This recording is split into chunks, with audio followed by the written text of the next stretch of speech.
자, 원방 재밌는 파트죠.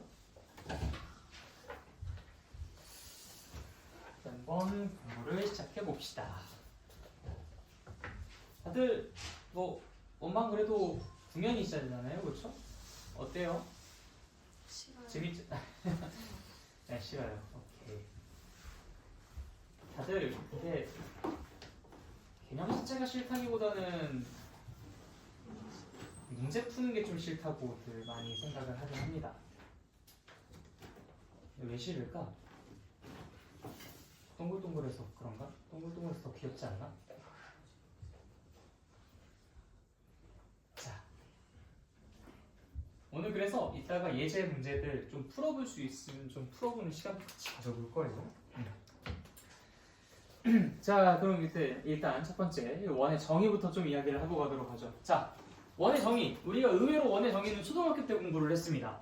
하나의 점에서부터 같은 거리만큼 떨어진 점들의 모임. 그걸 이제 원이라고 한다고 하죠. 그래서 이제 컴퍼스를 가지고 원을 많이 그려봤었을 겁니다. 한 점으로부터 길이가 저장되어 있는 그 컴퍼스를 가지고 같은 거리만큼 떨어진 점들을 따다다다다다다다 찍는 걸 이제 연필로 그어가지고 원을 그렸었죠. 그래서 아이씨, 아무튼 이런 걸 이제 우리가 원이라고 합니다. 이 점으로부터 같은 거리만큼 떨어져 있는 것들이요. 자, 근데 이제 이 점을 우리가 뭐 예를 들어 A, B라고 하도록 하겠습니다. 그다음 떨어져 있는 이 거리를 반지름은 보통 이제 R이라고 쓰죠. 이 반지름 갑자기 영어 단어 생각. 레디어스인가? 그거 맞죠? 아무튼 그 앞 글자를 따서 이제 보통 우리가 R이라고 하는데 우리가 그 도형의 방정식이라는 것은 곧 그 점들의 자취의 방정식이다라고 이야기를 했었고요. 그 점들의 자취의 방정식이라는 것은 그 점의 x좌표랑 y좌표 사이의 관계식을 그 도형의 방정식 혹은 자취의 방정식이다라고 이야기를 한다 했었어. 다 기억하시죠? 우리 그래서 직선의 방정식에서도 복습 한번 잠깐 해볼까? 자, 어떤 정점 a, b를 지나고 기울기가 m인 직선의 방정식은 그 위에 있는 어떤 임의의 점 x, y를 잡아놓고 x랑 y 사이의 관계식을 구하는 것으로서 우리가 그 직선의 방정식을 유도를 했었죠. 그래서 x 빼기 a 분의 y 빼기 b가 m이다라는 걸 이용해서 y는 m괄호 x 빼기 a 더하기 b라고 쓸 수 있었습니다. 이게 직선의 방정식이었죠. 이것도 마찬가지야. 결국엔 a, b부터 x, y까지의 거리가 언제나 r로 고정된다라는 그 관계를 여기다 그냥 식으로 써본 거예요. x-a의 제곱 더하기 y-b의 제곱은 언제나 r이다. 그래서 이제 우리는 루트의 표현이 별로 그렇게 반갑지 않으니까 양변을 제곱한 거죠. 그래서 x-a의 제곱 더하기 y-b의 제곱은 r제곱이다라고 표현을 할 수 있었던 겁니다. 무슨 말인지 알겠죠? 네, 이게 원의 방정식을 유도하는 과정이라고 할 수 있고요. 우리가 중심이 보통 이제 그 A, B인 것이 이제 일반적인 상황이지만 좀 특별한 상황, 원점을 원의 중심으로 삼고 있는 그 상황에서는 A랑 B가 둘 다 이제 0과 0인 상태니까 그땐 좀 식이 단순합니다. X제곱 더하기 Y제곱은 R제곱. 그 중에서도 우리는 반지름의 길이가 1인 원을 단위원이라고 부르곤 하거든요. 그래서 단위원의 방정식이라고 하면은 X제곱 더하기 Y제곱은 1이다 라고도 이야기를 하기도 합니다.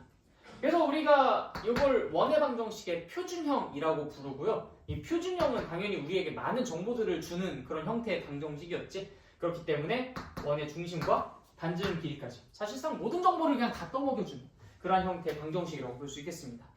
자, 그러면 1,3을 중심으로 하고 반지름의 길이가 5인 원의 방정식을 써보도록 합시다. 1,3 그럼 이제 x-1의 제곱 더하기 1,3이라고 했으니까 y-3의 제곱은 반지름 길이는 5라고 했으니까 얘는 이제 25라고 쓰면 되겠죠? 네, 이렇게 이제 표현을 해줄 수도 있다는 거 확인 가능하고요. 어때? 간단하지? 쉬워. 원의 방정식 표준형까지는 뭐 애교죠, 애교. 그래서 이거 여러분들이 이따가 쭉 한번 읽어보시면 되고 바로 밑에는 이그샘플 한번 보도록 합시다. 2,-1을 중심으로 하고 반지름의 길이가 3인 원은 무엇입니까? 원의 방정식은 무엇입니까? 그러면 x-2의 제곱 더하기 y 플러스 1의 제곱은 9라고 써주시면 되겠다. 원점을 중심으로 하고 반지름의 길이가 2인 원의 방정식은 x제곱 더하기 y제곱은 4라고 써주시면 되고요. 그 다음에 저 표준형을 보고서 정보 해석하는 거. x 플러스 1의 제곱 더하기 y 마이너스 3의 제곱은 16이라고 할 때 중심 좌표는 몇 컴마면? 마이너스 1,3, 그 다음 반지름 길이는 4가 된다라는 것도 확인이 가능하겠죠. 항상 이그젠플은 꼭 언제나 풀면서 넘어가 주세요. 자, 그 다음 페이지. 자, 이러한 형태의 방정식을 쫙 다 전개해서 풀어서 써주면은 지금 이 상태에 x제곱 더하기 y제곱 더하기 ax 더하기 by 더하기 c는 0의 꼴이 만들어집니다. 이 표준형을 전개하게 되면은 다시 여기 위에다 표준형부터 먼저 써볼게요. x-a의 제곱 더하기 y-b의 제곱은 r제곱인데 이거 전개하게 되면은 결국 x제곱, y제곱 튀어나올 것이고요. 당연하게도 x에 대한 1차 함, 뭐 나올 수도 있고 안 나올 수도 있지만 요 a는 요 a랑 관련 없습니다. ax, 그 다음 더하기 by, 1차 항 튀어나오겠죠. 플러스 a제곱, b제곱, r제곱까지 다 한 개 묶어가지고 그냥 대문자 c라고 표현해준다면은 다음과 같이 표현이 가능합니다. 이걸 우리가 원의 방정식의 일반형이라고 이야기를 해요. 그래서 일반형으로 주어져 있는 경우에는 별로 그렇게 정보가 많이 나와 있지는 않은 상태니까 우리가 가능한 이걸 어떤 형태로 좀 바꾸자라고 이야기했었죠? 표준형으로 바꾸자라고 이야기했었죠? 어느 방정식이든 우리 어느 도형의 방정식이든 어느 함수식이든 표준형으로 나타내져 있는 것이 훨씬 더 다루기 편하고 조금 더 이제 활용 가치가 높으니까 표준형으로 바꾸는 작업을 하곤 합니다. 그걸 우리가 표준화라고 불렀죠. 그래서 이것도 표준화하는 과정 굉장히 단순합니다. 당연히 이 친구랑 이 친구 가지고 우리가 이 아이를 만들어내면 되겠고요. 이 친구랑 이 친구 가지고 이 아이 만들어내면 되는 거예요. 그 다음 나머지 이제 숫자 잘 배치해가지고 이 친구는 오른쪽으로 이항시켜서 좀 R제곱 부분을 만들어내면 되지 않겠어요? 근데 이제 여기 밑에 뭐 박스 보시면 뭐 마이너스 2분의 A, 마이너스 2분의 A, 뭐 반지름 길이는 2분의 A 외우지 마. 이거 바보도 아니고 이거 왜 외웁니까? 이거 외우면 말미잘이에요, 말미잘. 자, 이그젠플부터 먼저 보도록 할게요. 그냥 우리는 표준화만 잘하면 돼. 자, x제곱 더하기 y제곱 플러스 4x 마이너스 2y 마이너스 20은 0이다. 자, 어떻게 한다고? 완전 제곱꼴로 만들면 되잖아, 그치? 이 친구랑 이 친구 가지고 x 플러스 2의 제곱, 얘랑 얘 가지고 플러스 y 마이너스 1의 제곱. 자, 우리가 이 4개 한 가지고 이걸 만들었는데 여기서 내가 사실 거짓말한 게 있어. 뭐냐? 4가 없는데 있다 거짓말 쳤잖아. 1이 없는데 있다고 거짓말 쳤잖아. 여기에 4가 어디 있고 1이 어디 있어? 그래서 얘에 비해서는 얘가 지금 4, 1, 5만큼 더 많은 상태야. 빨리 수습해줘야죠. 그 다음 옆에 구경하고 있던 20 써주시고 이렇게 나오고. 그 다음에 여기에서 5랑 20 슉 넘어가서 x 플러스 2의 제곱 플러스 y 마이너스 1의 제곱은 25라고 표현이 가능하겠다. 따라서 얘는 마이너스 2,1을 꼭지점으로 큰일 났어요. 원의 중심으로 하고 그 다음에 반지름 길이가 5인 녀석이겠구나 라고 생각할 수 있겠죠. 자, 그 다음에 이제 두 번째 문제 보시면은 여기에서 지금 얘가 원이 되기 위한 k의 값의 범위를 구해라 이렇게 얘기하고 있어요. 너무 쉬워. 이것도 역시 마찬가지로 표준형으로 먼저 정리를 해. 그 다음에 이제 오른쪽 부분이 k에 대한 식으로 써질 거야. 그치? k에 대한 식으로 써졌는데 야, 생각해봐. 이 반지름의 길이의 제곱, 즉 r제곱이 오른쪽에 써져 있어야 되는데 얘가 0이거나 음수면은 이게 뭐 원이 될 수 있겠어요? 없겠지. 얘가 0이 되면은 하나의 점입니다. 점. 그쵸? 그냥 얘가 0이라 생각해봐요. x 플러스 2의 제곱 더하기 y 마이너스 1의 제곱은 0이라는 이 자취의 방정식은 그냥 마이너스 2,1이라는 점이야. x가 마이너스 2고 y가 1일 때만 성립하는 거잖아. 그래서 그 방정식은 그 점을 지칭하는 방정식일 거야. 그러니까 얘는 원이 아니죠. 그 다음에 얘가 음수가 된다면 당연히 이거 말도 안 되는 상황이 벌어지는 거지. 그건 참임을 만족할 수 있는 x랑 y의 조합이 없어요. 실수 범위에서는. 그래서 이 부분은 언제나 0보다 커야 된다라는 걸 이용해서 k값의 범위를 구해주시면 되겠습니다. 뭐 별로 어려운 문제는 아니었죠. 모든 이그젠플 같이 풀면서 넘어갈 거야. 너네들이 이제 원의 방정식의 개념은 솔직히 이제 뭐 공부하는 게 그렇게 크게 어렵진 않은데 문제에 적용시키는 것을 조금 이제 망설이는, 그러니까 좀 약간 좀 헷갈려하는 부분들도 있고 뭐 멈칫멈칫하는 경우들도 있고 그러니까 이제 같이 한번 좀 해보면서 익숙해지게끔 해드리려고요. 자, 그 다음 좌표축에 접하는 원의 방정식 다음 페이지 넘어가 보도록 하겠습니다.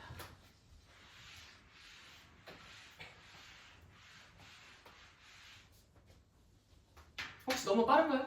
괜찮나요? 네, 오케이. 자, 좌표축이라는 게 뭘 뜻하는 거예요? x축과 y축을 뜻하는 거죠. 그래서 x축과 y축에 접하는 원의 방정식을 이야기하겠다라고 합니다. 자, 일단 x축, y축 먼저 그려놓고요. 중심의 좌표가 a, b라고 합니다. 뭐 대충 한 요 정도쯤이라고 할까요? 자, 반지름의 길이가 만약에 이제 r인데 이게 x축에 접한다고 하면 이 r과 누구랑 관련이 있을까요? 이게 이제 a, b예요. 여기서 원이 그려질 거야. 근데 x축과 접한대. 그러면 반지름의 길이인 r은 a랑 b 중에 누구랑 관련이 있을까? b랑 관련이 있겠죠. 실제로 지금 이 위치에 이 원의 중심이 찍혀 있다면 당연히 반지름의 길이는 b가 되었었을 겁니다. b 그 자체가요. 그렇죠? 네, 그리고 만약에 이게 y축에 접한다라고 한다면 어떻게 되겠어요? 누구랑 관련이 있겠습니까? 반지름의 길이는 a랑 관련이 있겠죠. a 그 자체였을 겁니다. 1사분면에 점이 찍힐 때는. 예를 들어서 얘가 2,3이라 생각해 보세요. 그럼 반지름의 길이가 2가 되어야 y축과 접하고 반지름의 길이가 3이 되어야 x축과 접하지 않겠습니까? 만약에 이게 2사분면 위에 있는 점이라 생각해 볼게요. 마찬가지야. x축과 접한다라고 한다면 y 좌표인 b랑 관련이 있었을 거야. 근데 b랑 r이랑 2사분면이 있으니까 b의 값이 양수이기 때문에 r이랑 b랑 서로 똑같아질 수 있겠죠. 근데 y축과 접한다고 한다면 그럼 그때는 어떻게 되겠어요? 반지름과 역시 x좌표인 a랑 관련이 있을 거야. 근데 a는 음수잖아?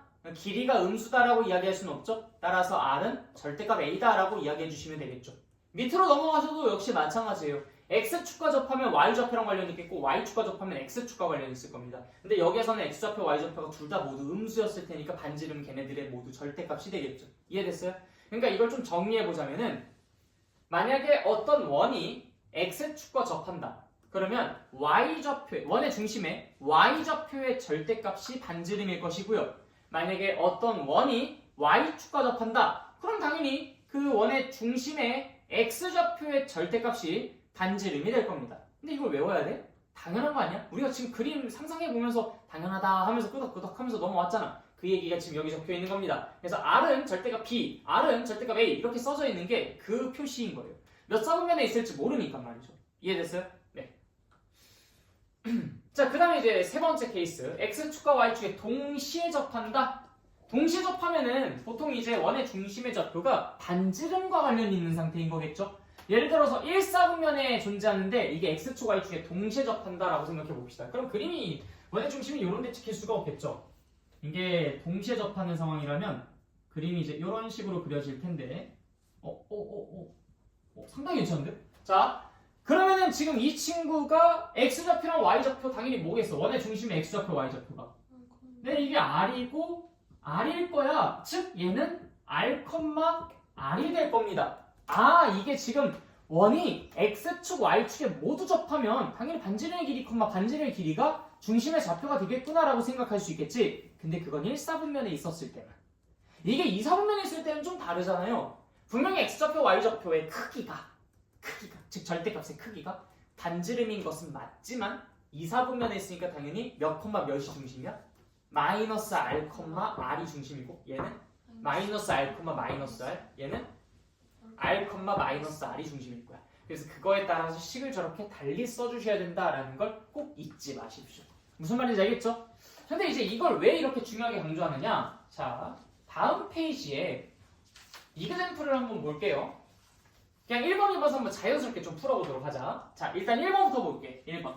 점 6,3을 지나고 6,3을 중심으로 하고 X축에 접하는, 자, X축에 접한대요. 그럼 뭐랑 관련이 있어요?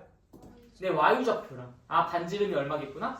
3이 되겠구나. 그래서 X-6의 제곱 플러스 Y-3의 제곱 6,3 맞죠? 네, 는 반지름 길이가 당연히 요 Y좌표 X축이랑 접한다고 했으니까요. 요 Y좌표랑 관련이 있다라고 이야기를 할 수 있었고 그래서 얘는 3의 제곱이라고 쓸 수 있었다. 그치?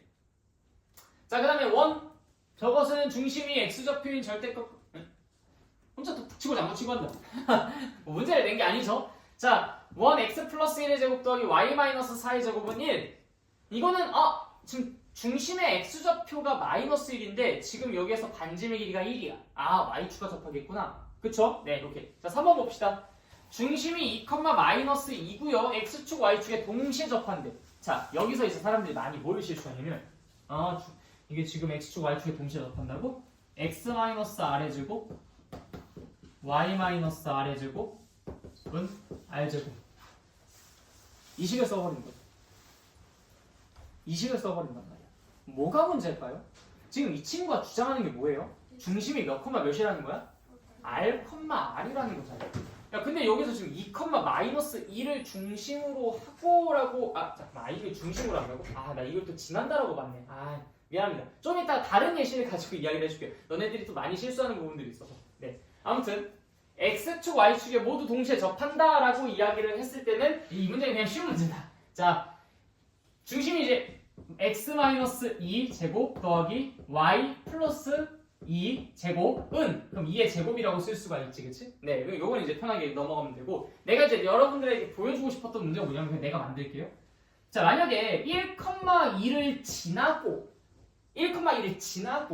x축, y축에 모두 접하는 원의 방정식을 구해보세요 라고 한다면 그럼 우리 문제 어떻게 풀어야 될까요? 1,2를 지나고 x축, y축에 모두 접하는 원의 방정식을 만들어 보세요. 그러면 x 마이너스 r의 제곱 더하기 y 마이너스 r의 제곱은 r 제곱으로 놓고 x랑 y가 1,2 대입되었을 때 참여되도록 하는 아래값을 구하면 되는 것이지, 그치? 그쵸? 네, 일단 좌표 평면상에서 1,2는 이 정도쯤에 찍혀 있을 테니까 얘를 지나면서 x축, y축에 모두 접하는 건 뭐 대충 요런 느낌에다가 요런 느낌이 있을까요? 뭐 대충 이제 그런 느낌이니까 요렇게씩 세워서 대입함으로써 아랫값을 구하면 예상대로 두 개가 나올 겁니다. 그렇게 해서 문제 풀면 되죠, 그렇죠? 근데 애들이 자꾸 이런 문제들을 풀다 보니까 문제가 이렇게 나와도 똑같이 행동한다. 마이너스 1,2를 지나고 x축, y축에 모두 접하는 원의 방정식을 구해주세요. 이 문제를 풀 때도 똑같이 x-r의 제곱 더하기 y-r의 제곱은 r제곱이라는 식을 놓고 문제를 풀려고 해요. 자, 맞을까 틀릴까? 뭔가 뉘앙스상 틀릴 것 같은데 왜 틀린지 정확히 아세요? 왜 틀렸을까요? 네, 마이너스 1,2는요 분명히 2, 4분면 위에 있는 점이에요. 이런 점이라고.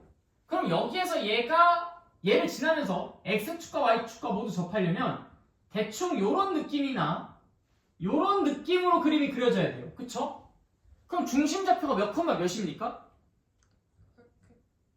마이너스 r, r이어야 되는 거예요. 근데 지금 이 친구는 여기에서 중심좌표가 몇이라고 지금 전제 깔아놓고 가고 있는 거야? r, r이라고. 즉 얘가 1, 4분면에 있다고 전제 깔아놓고 문제를 풀고 있는 거야. 그럼 당연히 틀리지. 자, 그럼 이제 다시 앞으로 돌아가 봅시다. 이 친구가 그럼 여기에 3번 왜 1, 2, 3, 4로 나눠가지고 이렇게 4개씩을 썼는지 아실 겁니다. 무슨 말인지 이해됐어요? 네, 오케이, 좋아요. 잠시만.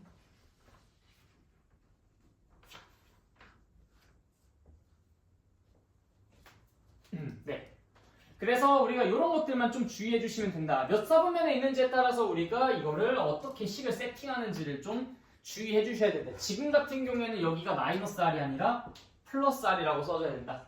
만약에 여기가 지금 뭐 마이너스 1,2가 아니라 1, 마이너스 4 아니면 뭐 마이너스 2, 마이너스 3 이런 식으로 나온다 하더라도 똑같이 이제 그 사분면에 맞춰서 식을 써주셔야 되는 거죠. 그래서 여기에 이제 1, 2, 3, 4번으로 나뉘어져서 표현이 이렇게 달리 써지는 것이 이제 왜 중요한지 파악이 좀 되시죠? 네, 어떤 사분면에 있는지에 따라서 우리가 어떤 식을 이용해야 되는지 그런 것들을 좀 결정해 주셔야 되겠습니다. 자, 그 다음 넘어가도록 할게요. 바이블 플러스. 이건 이제 여러분들이 문제를 직접 보면서 사실 파악을 해보면 좋겠다라고 생각이 드는 부분이기는 한데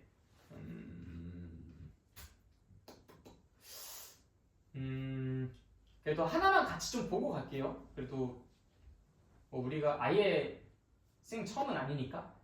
자, 두 점 A랑 B 마이너스 1,0과 5,0으로부터의 거리가 1대2인 점 P가 그린 도형. P가 그린 도형이라는 것은 점 P의 무슨 방정식? 자취의 방정식을 구하는 과정을 확인해 보자라고 하면서 이제 이 친구가 막 풀고 있습니다. 자, 우리 이제 밑에 있는 건 좀 이따가 보고요. 이 문제를 같이 한번 풀어보도록 할게. 이 친구는 문제를 딱 내고 지가 풀어야지. 그냥 막 읽다 보면 지 혼자 막 문제를 풀고 있어. 갑자기 막 난 문제만 보고 싶었는데 막 해설을 보게 되고. 좀 웃겨. 자, 아무튼 A라는 점이 마이너스 1,0. 그다음 B라는 점이 5,0. 그러면은 좌표 평면 위에서 뭐 그냥 x축만 그릴게요. 여기가 이제 A 마이너스 1,0이고 그다음 B가 5,0이 되죠. 자, A 그러니까 지금 1대2로 내분하는 상황 내분이라고 표현하면 좀 안 되겠다. 1대2의 길이를 갖고 있는 점 P의 어떤 위치를 좀 우리가 확인해 보겠다라는 건데 그러면 당연히 A까지의 거리랑 B까지의 거리가 1대2라면은 이게 요거를 필두로 해서 요것도 한 1대2 정도쯤 돼 보이나요? 네. 뭐 이것도 한 1대2 정도쯤 돼 보이나요? 네. 아무튼 이제 그러한 점들을 따다다다다다 다 찍어봤대. 근데 찍어봤는데 그게 뭐 이런 원이 만들어졌다는 거야.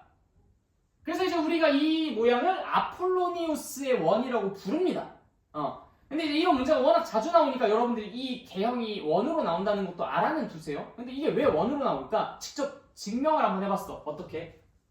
이게 이제 P라는 점이잖아. 뭐 P를 그냥 여기로 놨어. P, X, Y. 우리는 x랑 y 사이의 관계식을 구하고 싶은 거야. 그럼 이제 x 마이너스 자 a까지의 거리 그럼 플러스 1이네요. 제곱 플러스 y 제곱의 루트 취한 거. 요게 이제 AP의 거리죠. 그 다음에 BP의 거리는 당연히 뭐라고 쓰면 되겠어? x 마이너스 5의 제곱 플러스 y 제곱. 일단 루트 취해주면 그것이 BP까지의 거리일 겁니다. 이것 대 이것이 1대1이래요. 그러면 당연히 얘는 2 곱하기 이거다라고 쓸 수가 있겠지. AP의 2배가 저거다. 그럼 양변을 어떻게 해주고 싶어요? 제곱하고 싶죠? 그래서 이제 4 x 플러스 1의 제곱 플러스 4y 제곱은 x 마이너스 5의 제곱 플러스 y 제곱이라고 쓸 수가 있고요. 그럼 얘는 이제 4x 제곱 플러스 8x 플러스 4 플러스 4y 제곱은 x 제곱 마이너스 10x 플러스 25 플러스 y 제곱이라고 표현이 가능하다. 그 다음에 전부 다 이항해가지고 싹 다 정리해볼게요. 그러면은 3x 제곱 그 다음에 요거는 마이너스 10 플러스 18x 그 다음에 플러스 3y 제곱 4랑 25 네, 그럼 이제 마이너스 21은 0이라고 표현이 가능하다. 3으로 싹 다 나눠버리겠습니다. 그럼 x제곱 플러스 6x 플러스 y제곱 마이너스 7은 0이라고 쓸 수가 있죠. 그 다음 요 친구 딱 봐도 지금 벌써 원의 방정식 모양이잖아, 그치? 근데 마무리까지 해볼게. x 플러스 3의 제곱 플러스 y 제곱 마이너스 9 마이너스 7 하니까 얘는 결국 x 플러스 3의 제곱 플러스 y 제곱은 16이라는 결과가 나오게 됩니다. 아, 마이너스 3,0을 중심으로 하고 반지름 길이는 4가 되는 원이구나. 그쵸? 네, 실제로 그럴만 하죠. 네. 그래서 이제 이걸 아폴로니우스의 원이라고 해요. 그런데 여러분들이 매번 이 문제를 이런 식으로 풀기가 좀 힘들 거야. 사실 그래서 내가 이 문제를 같이 풀어준 이유는 이걸 유도하기 위함이 아니라 여기에서 여러분들이 이 문제를 보다 더 빠르게 풀 수 있는 효율적인 방법을 같이 제시해주기 위함입니다. 자, 보십시오. 결국에는 얘가 원이 된다는 걸 내가 알고 있는 입장이잖아? 그치? 근데 얘가 어차피 1대2도 만족해야 되고요. 1대2도 만족해야 됩니다. 그러면 결국엔 A와 B의 1대2 내분점과 1대2 외분점을 각각 지름의 양끝으로 하는 원이 그려질 것이다 라는 걸 체크해 볼 수 있어요. 어차피 이거 대칭이니까 위쪽도 반, 밑에 쪽도 반이었을 거 아니야? 그럼 당연히 얘가 지름이었겠지. 그러면은 마이너스 1,0과 5,0을 1대2로 내분하는 점을 구하는 게 어려웠을까? 이게 길이가 진짜 6이잖아 이거. 그치? 2만큼 갔을 거 아니야? 그럼 얘가 좌표가 얼마라는 얘기야? 이게 1이야 1. 1,0이었을 겁니다. 이 점의 좌표는. 그럼 이 점의 좌표는 뭔데? 이게 길이가 6이었잖아. 그럼 반대로도 6만큼 갔어야 되겠지. 그래서 마이너스 7,0이 된다고. 그럼 마이너스 7,0부터 여기 1,0까지 거리가 총 얼마야? 8이지? 그럼 반지름은 얼마? 4가 되고요. 여기서부터 4만큼 혹은 여기서부터 4만큼 떨어진 곳이 원의 중심이 될 거니까 당연히 몇 콤마 몇? 마이너스 3,0. 굳이 우리가 이 계산하지 않아도 그냥 지름의 양끝점 구하는 것으로서 얘를 충분히 구해낼 수가 있게 됩니다. 무슨 말인지 이해됐죠? 네, 요거까지만 옆에다 살짝 메모해주세요. 내분점과 외분점을 지름의 양끝점으로 한다.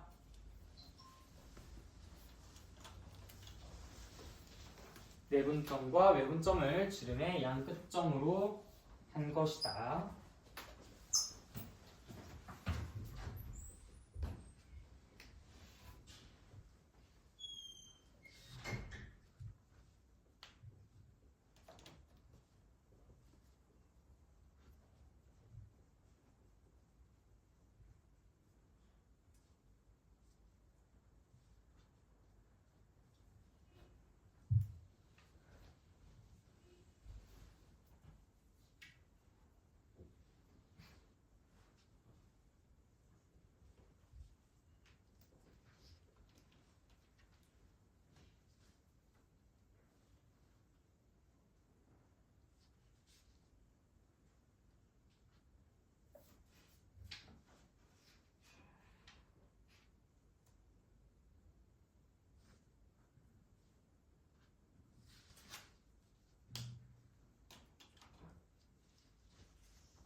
자, 다 정리되셨으면 넘어가도록 하겠습니다.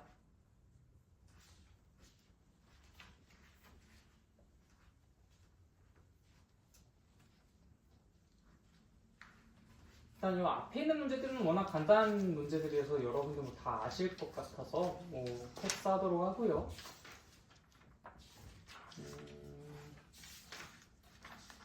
네, 같이 볼만한 문제는 특별히 없어 보입니다. 스캔해봤는데 대표 예제 5번만 한번 살짝 보고 갈게요. 대표 예제 5번.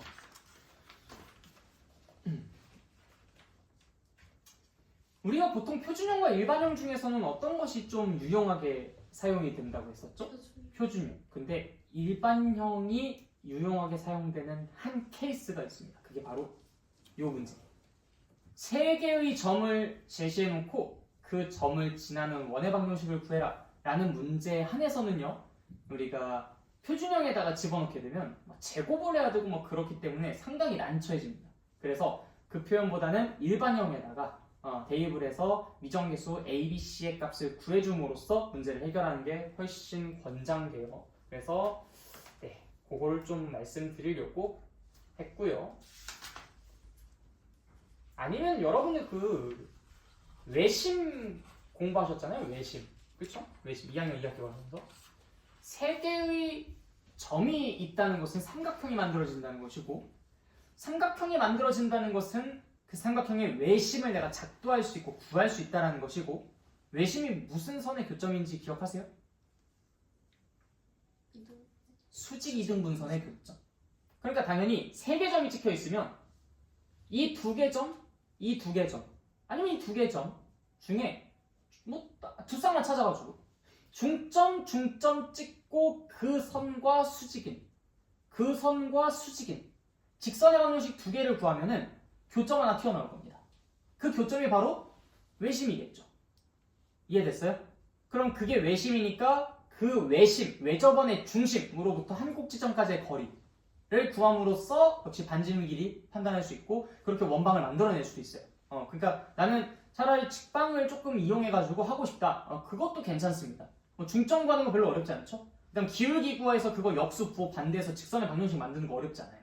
그래서 이제 교점 찾는 것도 괜찮고요. 원의 중심 좌표가 그렇게 막 복잡하게 나오고 있어. 원의 방정식을 구하는 게 목적인데 원의 중심의 좌표를 복잡하게 내진 않았을 거 아니야. 되게 좀 뭔가 좀 단순한 형태일 거라고. 그러니까 걱정은 없죠. 그래서 그 방법을 사용하셔도 딱히 어려운 길을 갖지는 않을 거긴 합니다. 그것도 같이 알아는 두세요. 자, 그 다음 넘어가겠습니다.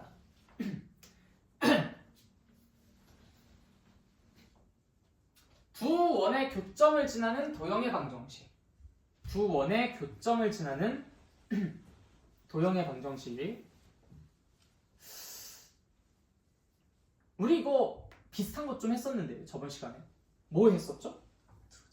두 직선의 교점을 지나는 직선의 방정식. 네. 우리가 사실 그걸 몰라도 두 직선의 교점을 지나는 직선의 방정식을 충분히 구해낼 수 있다고 했었죠. 어떻게? 아니 두 직선이 나왔으면 내가 교점 못 구해? 당연히 구할 수 있지. 그럼 당연히 그 교점을 지나고 어떤 특정한 또 다른 조건을 만족시키는 직선의 방정식을 내가 못 구할 이유가 뭐가 있어요? 중학교 2학년만 제대로 떼셨다면 당연히 그 문제도 해결 가능합니다. 그렇죠? 근데 우리가 그걸 배우는 이유가 뭐라고 했었어요? 이 원방에 그것과 유사한 아이디어가 사용되니까 그때 이용해 보려고. 그래서 우리가 그걸 공부한다고 했었지. 그게 바로 지금이야.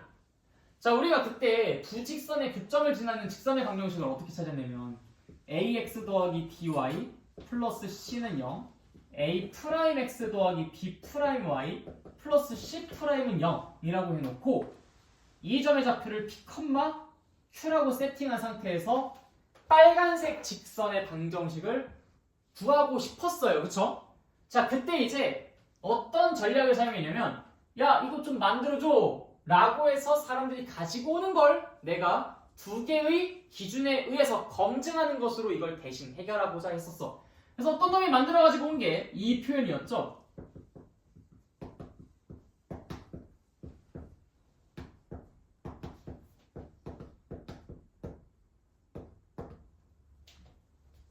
그때 우리는 이제 두 가지의 판단 기준을 제시했다. 일단 첫 번째, 그것이 직방인가.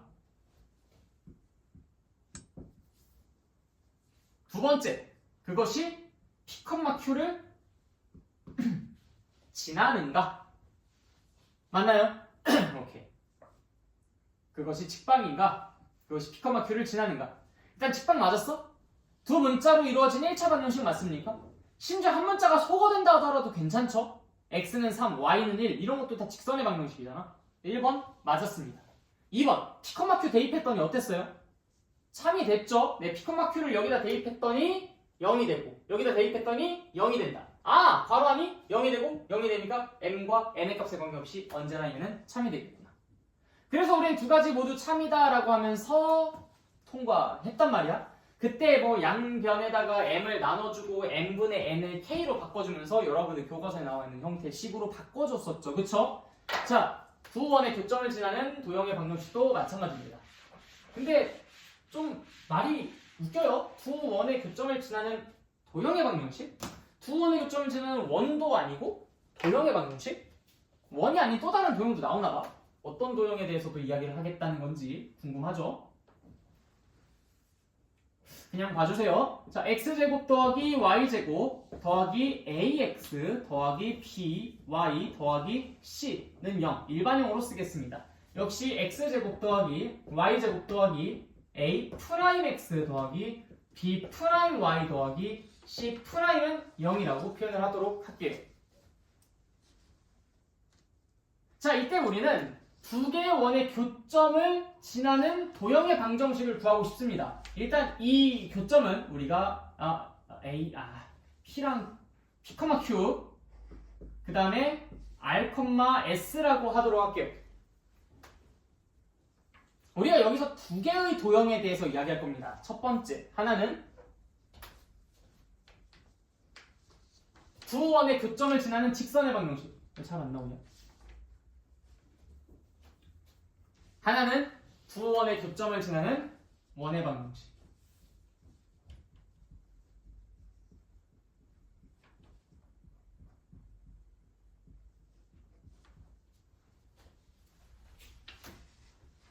꼭 이것이 지름이 아니어도 돼요. 당연히 이쪽으로 치우쳐져 있는 거, 저쪽으로 치우쳐져 있는 거 다 가능합니다. 심지어 지금 이 검은색 원도 이 두 원의 교점을 지나는 원의 방정식이기도 하죠. 그렇죠? 우리는 이 두 가지를 만들어 보려고 합니다. 다 이해됐어요? 여기까지? 네, 오케이, 좋아. 자, 그래서 내가 이것도 찡찡댑니다. 야, 만들어줘. 나 못 만들겠어. 두 원의 교점을 지나는 직선의 방정식, 두 원의 교점을 지나는 원의 방정식. 도대체 두 원의 교점을 지나는 도형의 방정식이 도대체 뭐야?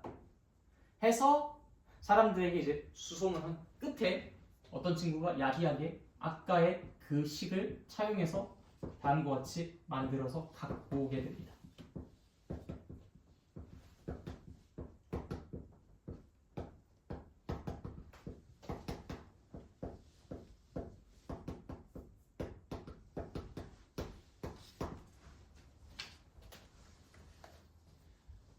일단은 우리가 지금 요청한 건 두 원의 교점을 지나는 도형의 방정식이었으니까 여기에서의 판단 기준은 일단 하나예요. P, Q랑 R, S를 지나는가. 즉 P, Q랑 R, S를 대입했을 때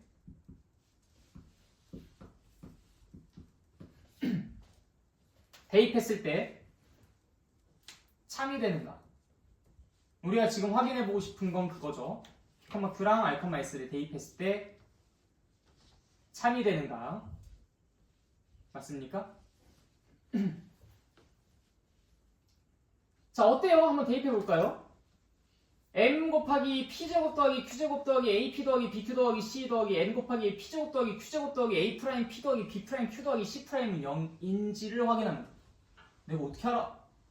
라고 할 수 있지만 P, Q랑 R, S는 굉장히 특이한 녀석이었습니다. 어떤 녀석이었냐면 이 원 위에 존재하기도 하고요. 즉 이 방정식이 참이 되게끔 하기도 하고요. 이 원 위에 있기도 해서 이 방정식을 참이 되게끔 하기도 합니다. 자, 다시 말해서 P제곱 더하기 Q제곱 더하기 AP 더하기 BQ 더하기 C가 0이면서 P제곱 더하기 Q제곱 더하기 A 프라임 P 더하기 B 프라임 Q 더하기 C 프라임도 0이 되는 I라고요. 아, 그게 바로 여기 있었던 애들인데 M과 N의 값에 관계없이 요 친구가 모두 0이 되니까 소멸. 따라서 1번은 참이 되겠습니다. 알컴에서도 역시 똑같은 레파토리일 거 아니야. 그치? 네, 오케이. 그래서 얘는 두 원의 교점 P, Q랑 R, S를 지나는 도형의 방정식이 맞습니다. 이해됐어요? 여기까지? 자, 근데 내가 여기서 조금 더 욕심을 부리는 거야. 근데 나 여기에서 빨간색 직선의 방정식을 구하고 싶어. 자, 그러면 여기에서 우리가 어떤 조치들을 내려주면 되냐? 일단 이 식을 조금만 변형시킵시다. m 나눠주고요. n분의 n으로 먼저 써주고 n분의 n도 역시 우리가 k로 바꿔줄 수 있다고 했었죠? 그래서 굳이 두 개의 문자가 아닌 하나의 문자로 세팅해놓고 이야기를 할 수도 있다고 했었어. 이 상태로 만들어 놓고 우리가 이 빨간색 직선의 방정식을 한번 유도해 보도록 하겠습니다. 저 도대체 어떻게 구할까? 걔가 도대체 어떤 값이면 저 빨간색 직선의 방정식이 나온다는 걸까? 이거 지금 x랑 y로 이루어진 2차 방정식이에요. 이것도 x랑 y로 이루어진 2차 방정식이고요. 근데 여기서 k가 만약에 마이너스 1이 된다고 생각해봐. 그러면 여기서 x제곱 y제곱이 사라지고요. 뭐만 남아요? x랑 y로만 이루어진 1차 방정식이 만들어지죠. 바로 그 친구가 두 원의 교점인 P, Q랑 R, S를 지나는 저 직선의 방정식 아니겠어? 자, 다시 k가 얼마일 때? 마이너스 1일 때 x제곱 y제곱이 x제곱이 y제곱이 둘 다 사라지면서 xy로 이루어진 1차 방정식의 꼴이 만들어진다. 올컨이 바로 그 친구가 요 빨간색 직선의 방정식이겠구나. 이해됐어요? 이때 만약에 k가 마이너스 1이라고 한다면 만약에 k가 마이너스 1이라고 한다면 그때는 직방이 되고요.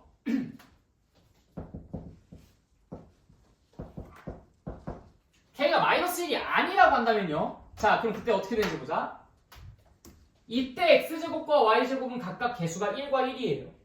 이때 x제곱과 y제곱은 k의 값에 따라서 좀 달라지겠지만 어쨌든 개수가 k로 같습니다. 그럼 이걸 합쳐주면요. x제곱의 개수는 결국 얼마예요? 1 더하기 k. y제곱의 개수는요?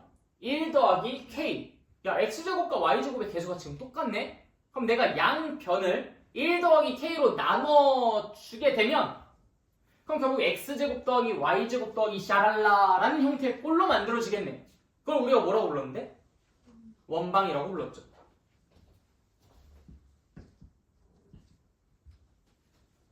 그래서 k가 마이너스 1일 때는 직방, k가 마이너스 1이 아닐 때는 원방이 만들어집니다. 이해됐어요? 오케이. 여기까지만 이제 공부해 주시면은 요 구원의 교점을 지나는 도형의 방정식 완벽하게 마스터하신 겁니다. 설명할 수 있겠어요?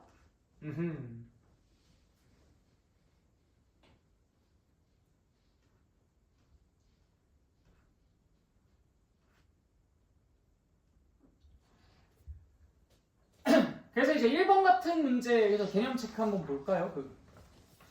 개념 체크 1번 같은 문제를 볼 때 다음 두 원의 교점을 지나는 직선의 방정식을 구해라 라고 한다면 우리는 일단 기본적으로 이 꼴을 먼저 시뮬레이션 쫙 그린다. 머릿속에서 쫙. k가 마이너스 1이면 되는데 라고 생각을 해봐. 결국 그거는 원의 방정식에서 좌변에 있는 것과 좌변에 있는 것들끼리 일반형 기준으로 좌변에 있는 것들끼리의 차이는 0이라는 형태로 쓴 게 바로 직방 형태 아니야?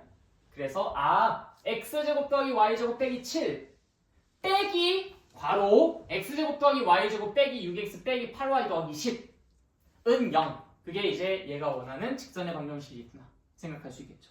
근데 처음에는 그냥 다 이거 쓰시고 하세요. 쓰시고 k가 마이너스 1일 때 직방이다 이렇게 써가지고 해주셔야 돼. 그래야 이거를 오래오래 기억해. 처음에 그렇게 시간 투자하는 걸 아까워하지 마십시오. 처음에는 시간 많이 들이셔야 돼요. 일부러 이런 것들 한 번씩 더 써보고 일부러 한 번씩 더 돌아가셔야 돼. 그렇게 시간을 투자하셔야 나중에 시간 아낄 수 있어. 근데 처음에 이런 것들 연습이 안 되면 나중에 또 이거 기억 안 나가지고 또 다시 공부하고 또 이게 막 머뭇머뭇거리고 그러면서 시간 낭비하는 게 훨씬 큽니다. 배보다 배꼽이 훨씬 커요. 그러니까 이거 몇 초 아끼려고 하다가 나중에 진짜 몇 시간을 낭비합니다. 몇 시간이면 다행이지 며칠을 낭비하고 몇 달을 낭비할 수도 있어요. 그러니까 이런 것들 반드시 여러분들 좀 꼼꼼하게 잘 일부러 돌아가는 방법으로 다 하나하나 써가면서 익숙해질 때까지 좀 노력을 해주시면 좋겠습니다. 어쨌든 근데 결론적으로는 일반형으로 표현됐을 때 좌변 빼기 좌변은 0이라는 형태로 써주면 그게 직선의 방정식이 나오긴 하나 그건 나중 일이고 지금은 이렇게 식 써놓고 k가 마이너스 1이다 라는 걸 일일이 써가면서 하시는 게 좋아요. 그리고 어떤 친구가 나한테 이런 질문들도 했었어. 이게 종종 나오는 질문인데 되게 반가워 그 질문이. 왜냐면 나도 어렸을 때 그 생각을 했거든. 이게 선생님 이게 지금 뭐 예를 들어서 요것도 x제곱 더하기 y제곱 빼기 7 빼기 바로 x제곱 더하기 y제곱 빼기 6x 빼기 8y 빼기 10은 0이라고 쓴다는 것 자체가 결국엔 x제곱 더하기 y제곱 빼기 7은 x제곱 더하기 y제곱 빼기 6x 빼기 8y 빼기 10이라고 쓴 것과 똑같은 거잖아요. 그치 맞지. 당연히 맞지. 이거는 이렇게 쓴 거랑 똑같은 거지 그치? 이건 당연히 맞아요. 그래서 이제 걔가 여기서 어떤 헷갈림이 생긴 거냐면 선생님 근데 저희가 그때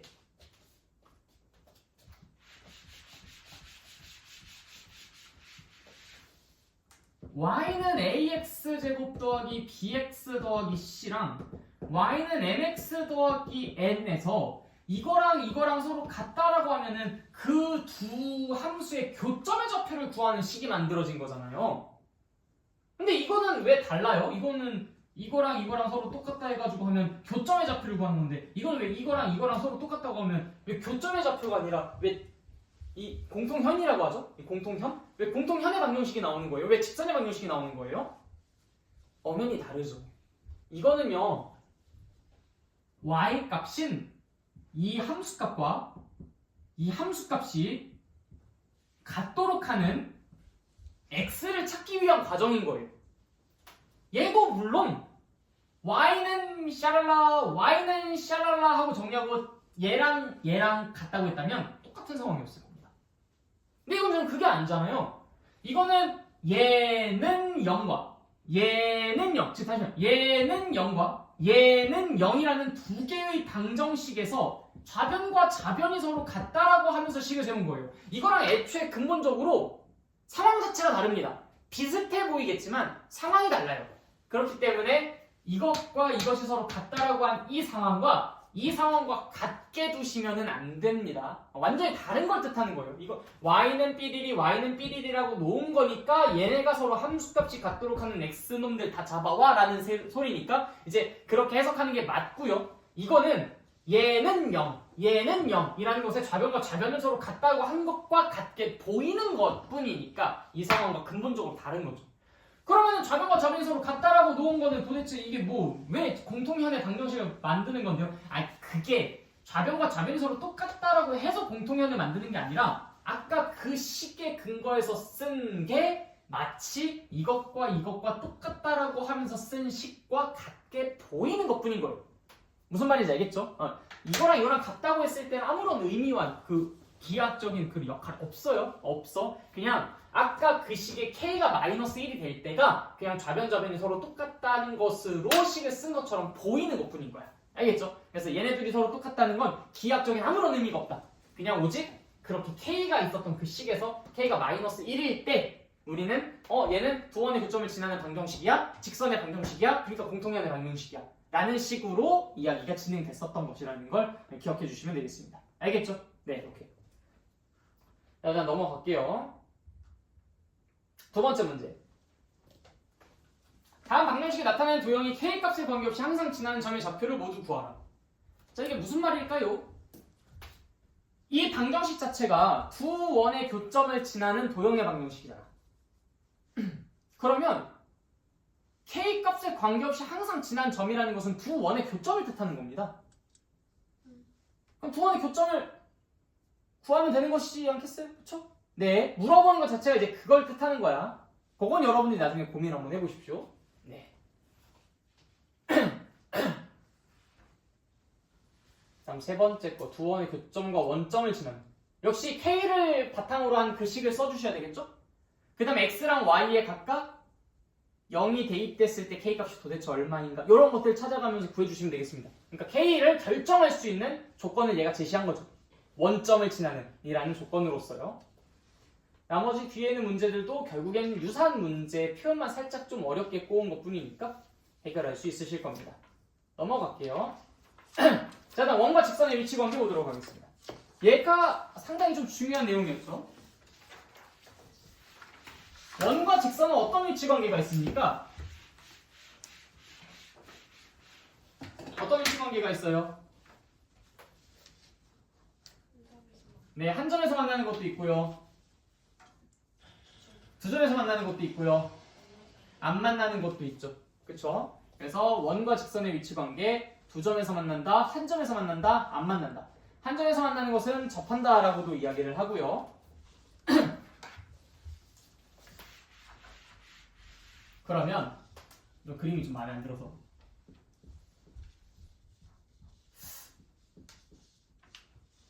좀 더 좋은 것 같은데? 자, 일단 두 점에서 만나는 그 상황에 대해서 좀 이야기를 해보도록 합시다. 일단 이 원의 방정식을 여기 x제곱 더하기 y제곱 더하기 ax 더하기 by 더하기 c는 0이라는 꼴로 하고요. 얘는 y는 mx 더하기 n이라고 하도록 하겠습니다.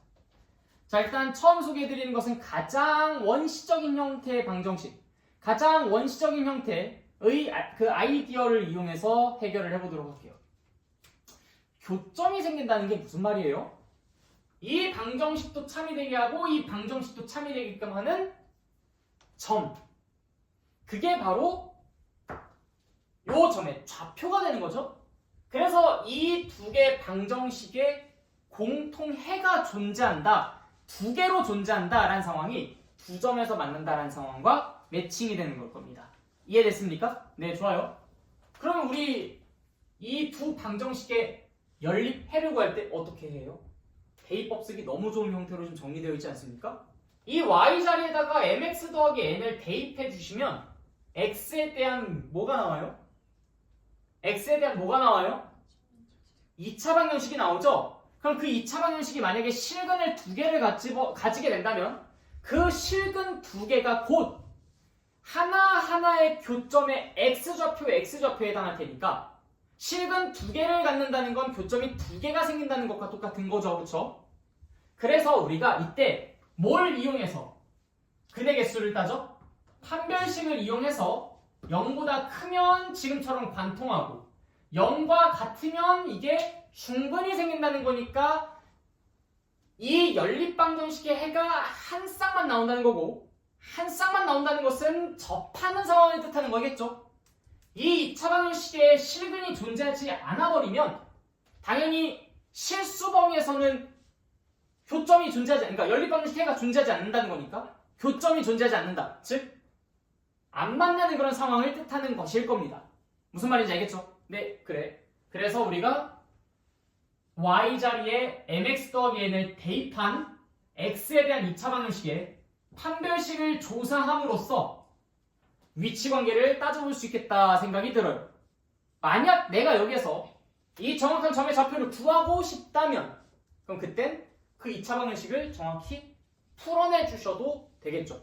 그 2차 방정식을 정확하게 풀어내 주신다면 그때 이 점과 저 점을 정확하게 구할 수 있을 테니까.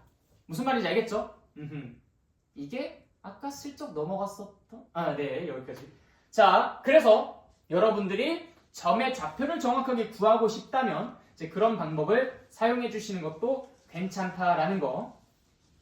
이해됐습니까? 네, 그래요.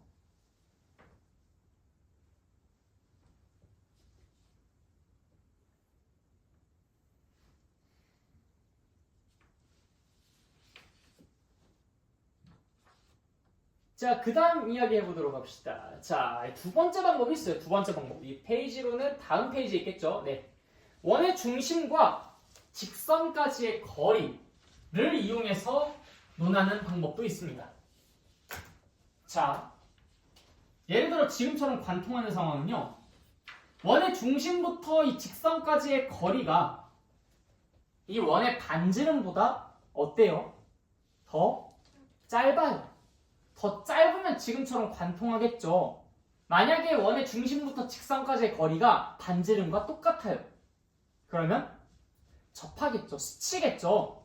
원의 중심부터 그 직선까지 거리가 반지름보다 더 길어요. 그럼 멀리 도망갔다는 얘기죠. 안 만난다는 얘기겠지, 그치? 그래서 우리가 원의 중심, 요게 이제 뭔지는 뭐 여러분들이 표준화 해가지고 뭐 구해 보셔야 되겠지만 그걸 이제 우리 P, Q라고 해봅시다. P, Q. 그 다음에 이제 이 직선까지의 거리, D를 구해봤어. D를 구해봤는데 그것이 반지름보다 더 길어. 그럼 어때? 맞나 안 맞나? 안 만나. R과 똑같아. 어떻게 만나? 한 점에서 만나. 스치는 거지. 접하는 거지. 만약에 D가 더 작아. 반지름이 더 커. 그럼 어때? 두 점에서 만난다. 당연한 얘기인 거야. 그치? 자, 이거는 이제 예시를 한번 보도록 할게요. 이그젠플. x제곱 플러스 y제곱은 2와 y는 x 플러스 k가 한 점에서 만나도록 하는 실수 k 값을 구해라 라고 하고 있습니다. 자, 그러면 결국엔 이 원의 중심 몇 콤마 몇이야? 0,0이죠. 자, 우리가 직선과 점 사이의 거리는 공식만 외워주는 걸로 넘어갔었습니다. 그러기 위해서는 x-y 플러스 k는 0이라고 일반형으로 좀 적어주셔야 되겠고요. d를 구해봤더니 그게 어떻게 나와? 루트 2분의 x의 개수 제곱 y의 개수의 제곱 그 다음 0, 0을 대입하니까 절대값 k만 남겠네요. 그것이 어때야 돼? 스쳐야 되는 거니까 반지름과 똑같아야 돼. 는 루트 2. 따라서 절대값 k가 2가 됩니다. 그럼 k는 뿔마 2가 되겠죠. 그게 이제 임제 정답입니다. 만약에 이게 아까 전에 그 연립방정식 문제로 푼다면 적어도 지금보다는 과정이 더 어떻게 되겠어요? 더 길어지겠지, 그치? 상당히 힘들어집니다. 그럼 누가 미쳤다고 첫 번째 방법 쓰나? 근데 쓸 때가 있어요. 언제? 두 번째 방법으로는 우리가 하지 못하는데 첫 번째 방법으로는 할 수 있는 것이 있습니다. 뭘까요?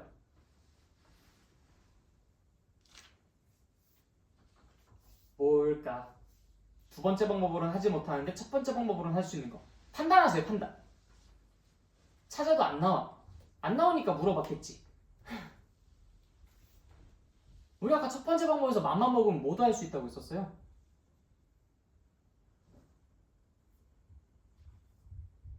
야, 너네 이거 집 가서 강의 다시 들어야 되고 교점의 좌표까지도 구할 수 있다 했잖아.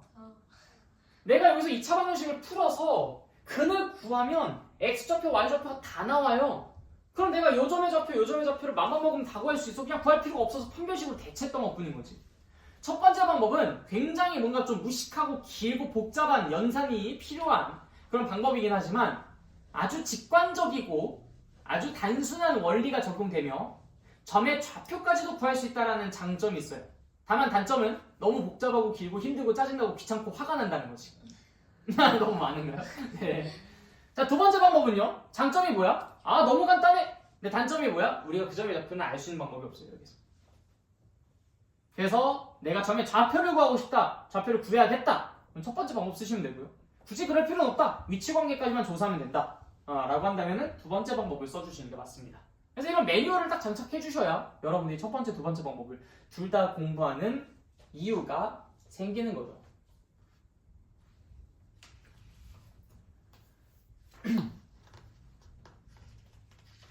자, 그리고 뭐 여기서 다음 페이지 보면 현의 길이라는 개념이 나오는데 너무 간단한 내용이죠.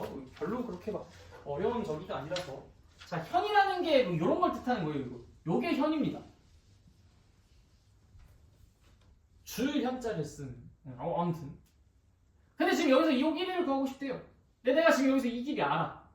이 길이는 내가 마음만 먹으면 구할 수 있어. 중심좌표도 알지. 이 현의 방정식도 내가 알고 있지. 그러면 요거 내가 왜 못 구해? 근데 직각이야. 피타고라스 정리 이용해서 이거 구하면 되겠죠? 그럼 그거의 2배가 바로 이 현의 길이일 테니까. 네, 완료. 넘어가겠습니다. 너무 당연하고 단순한 내용이었죠? 자, 그 다음에 두원의 위치 관계. 이거는 여러분들 혹시 그 일식, 월식 이런 거 보신 적 있으세요? 뭐 동영상으로라든지 아니면 뭐 사진이라든지 뭐 이런 좀 보신 적 있으시죠? 두 개의 원이 하나는 태양이고 하나는 이제 그림자인데 쓱 해서 가까워지다가 한 점에서 접하다가 두 점에서 만나다가 포개어지는 뭐 이런 상황들을 한번 상상해 보시는 거예요. 그런데 그 일식 중에서 극한일식이라고 태양이 이따시만큼 큰데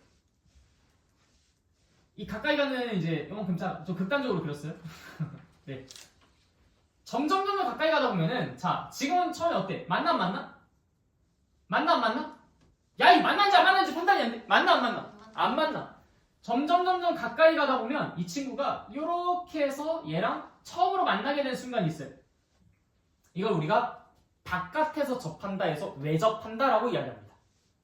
더 가까이 가면 어때요? 두 점에서 만나게 돼요.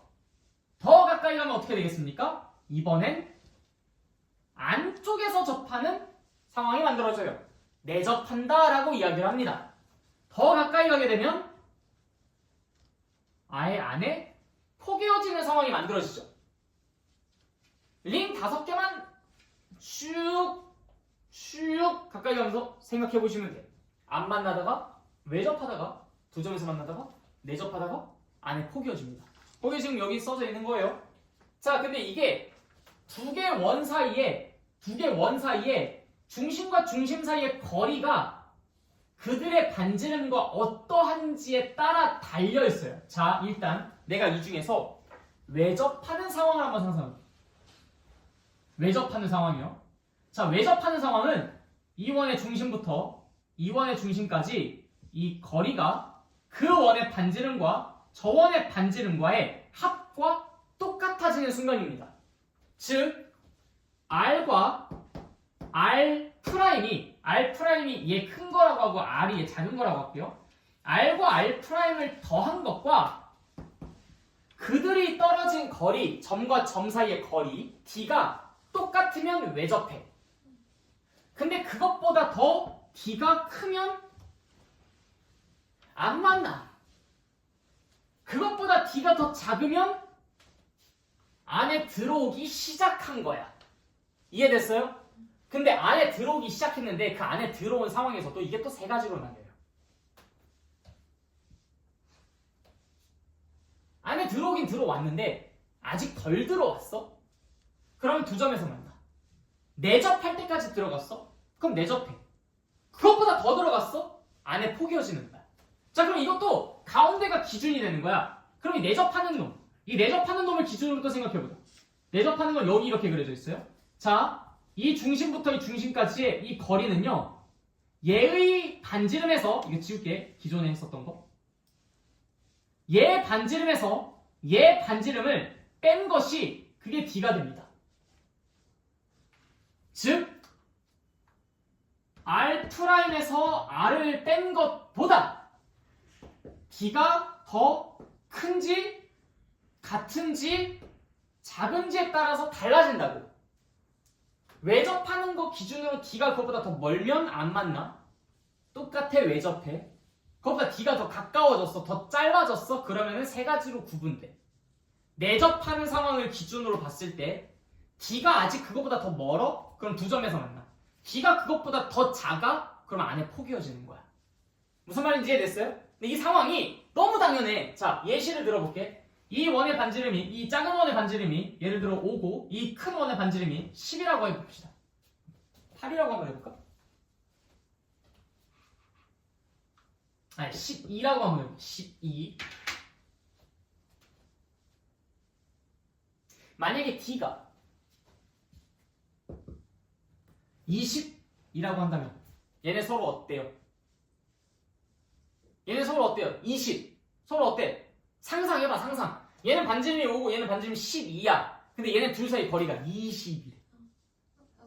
아직 안 만나. D가 17이면요? 왜 접해? 이때 처음으로 만나는 거야. D가 10이면 어떻게 돼요? 투점에서 만나겠지, 그치? 자, D가 만약에 8이면 어떨까요? 아직 두 점인 거야, 그치? 뭐 좀 계산 되세요? D가 7이면 어때요? 이땐 내접하는 거야. 그치? D가 5면은 어때요? 이제 포함하는 순간이 찾아오는 거죠. 무슨 말인지 이해됐어요? 오케이. 자, 그러니까 너네가 여기서 생각해야 될 것은 얘네 두 개를 더한 17과 얘네 두 개 차인 7, 얘네 사이를 가지고 총 이게 17보다 큰 상황, 17인 상황, 17보다 작은 상황, 여기서 괜히 그랬다. 작은 상황, 7인 상황, 7보다 작은 상황, 이렇게 5개 구역으로 따져보면 되는 거야. 그래서 17보다 크네. 그러니까 항상 이렇게 두 개의 숫자를 먼저 계산해놓고 17보다 크네. 그러면은 얘는 아직 안 만나. 17과 7 사이에 있네. 어정쩡한 상태. 두 점에서 만나는 거지. 7이네. 내접하는 거야. 17이네. 외접하는 거야. 7보다 더 작네. 포개어지는 거야. 어떤 느낌인지 알겠어요? 자, 오케이. 자, 그러면 이제 여러분들 할 수 있어.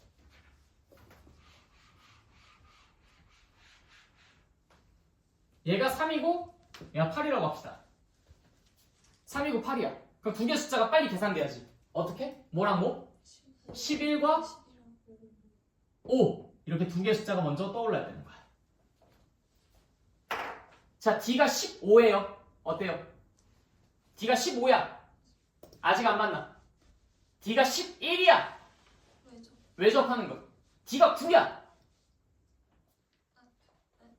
두 점에서 만나. D가 3이야. 포개어져. D가 5야. 내접해. 판단 가능하겠어요? 5개 상황이 각각 이 두 개의 경계 삼아서 총 이쪽, 가운데, 저쪽 이 포인트 해서 총 5개로 나뉘어지는 거야. 오케이? 그래서 아직 안 만나, 외접해, 두 점에서 만나, 내접해, 얘는 포기해줘. 이해됐습니까? 오케이. 그래서 두 원의 위치 관계에 대해서도 이야기를 해보았습니다.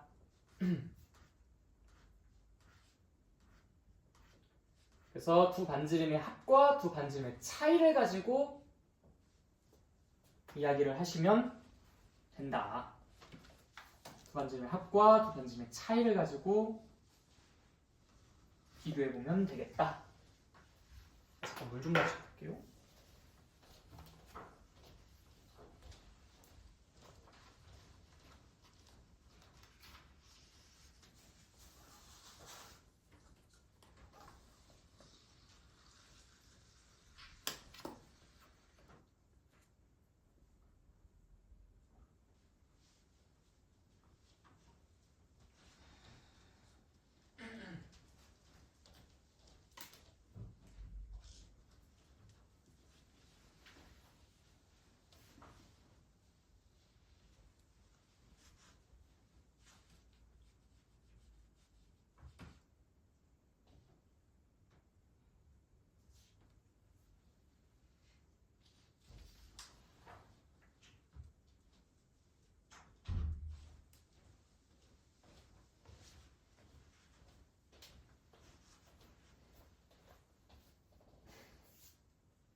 다 됐나요? 자, 그럼 이제 우리 원의 접선의 방정식 보도록 하겠습니다. 원의 접선의 방정식.